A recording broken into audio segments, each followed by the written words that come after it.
So this is what the framework looks like. So it's sort of a top-down framework.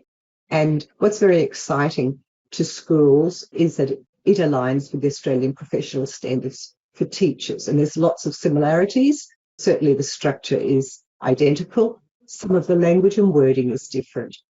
So like the teacher standards, it's organised into 3 domains: professional knowledge, professional practice, and professional engagement.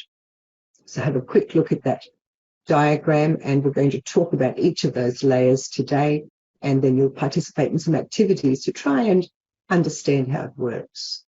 So there are 3 domains. The first domain is professional knowledge, and it describes what teaching assistants know and understand, or need to know and understand, to be able to do their job well. And it addresses things like your understanding about how children learn, about the curriculum, about assessment methods, how to interact with students, and strategies to support learning. Professional practice about what teaching assistants do, such as communicating with teachers, implementing support, contributing to a supportive and safe learning environment, contributing to assessment, and providing feedback. And professional engagement is about how you interact, how you engage in professional learning, how you comply with your legal and ethical obligations, your understanding of the teaching assistant role and responsibilities, and demonstrating professionalism. So broadly, they are the 3 domains, and everything is broken down under that. So there are 7 standards. Under professional knowledge, there are 2: know students and how they learn, and know how to support learning and teaching.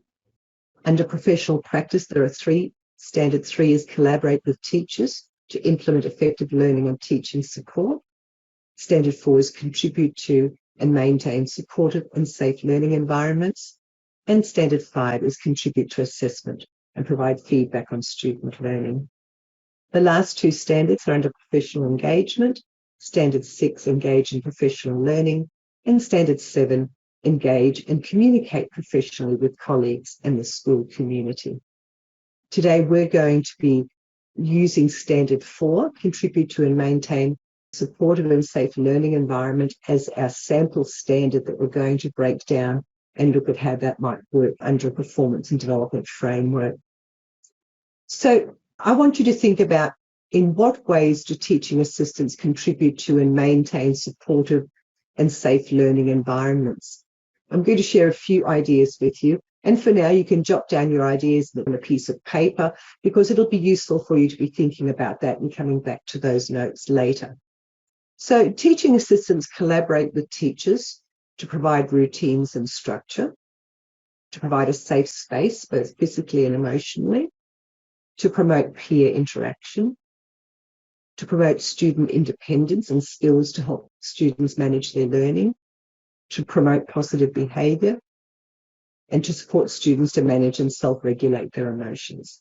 So as I said, these are just a few of the areas that teaching assistants collaborate with teachers to maintain a supportive and safe learning environment. Now it's your turn. I would like you to describe one way you currently contribute to and maintain a supportive and safe learning environment at your school. So please use the question box, pop in your answers, and we'll see what you come up with.